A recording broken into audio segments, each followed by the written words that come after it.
আমি তোমাকে সৃষ্টি করেছি, আমি তোমার কলিজার ভিতরের খবরটাও জানি, আমি তোমার একবার রক্তবাহী শিরা উপশিরার চাইতেও বেশি কাছে আছি। আমার দুইজন ফেরেশতা তোমার ডানে বামে আছে, আমার একজন ফেরেশতা তোমার জবানের উচ্চারণগুলো লিখতেছে। এই অবস্থায় ওয়াজাআত সাকরাতুল মাউত বিল হক, একদিন সত্য সত্য তোমার মৃত্যু যন্ত্রণা শুরু হয়ে যাবে, মৃত্যু হয়েই যাবে, কবরে যাবে।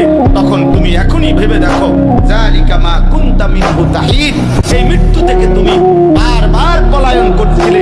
মরতে তুমি চাও নাই, মরতে তোমার আব্বাও চায় নাই, মরতে তোমার দাদাও চায় নাই, মরতে তোমার বংশের কেউ চায় নাই, কিন্তু পৃথিবীতে কেউ থাকতে পারে নাই। আমারও দাদা ছিল এই দেশের মানুষ, আমি আপনাদের ছেলে, আমার দাদাও তো কবরে, আমার বাপও তো ছিল, আমার বাপ কবরে, আমার জ্যাঠা ছিল, আমার জ্যাঠা কবরে, আমার চাচা ছিল, আমার চাচা কবরে, আমার নানা ছিল, আমার নানা কবরে, আমার নানি ছিল, আমার নানি কবরে।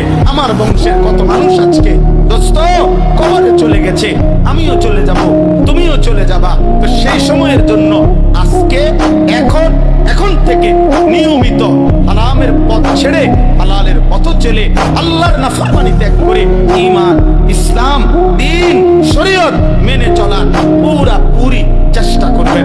মৃত্যু যন্ত্রণা শুরু হলে ফেরাউনও তওবা করতে চাইছিল, ফেরাউনও ঈমান আনতে চাইছিল, কিন্তু কোনো লাভ হয় নাই। নমরুদও ফিরতে চাইছিল, লাভ হয় নাই।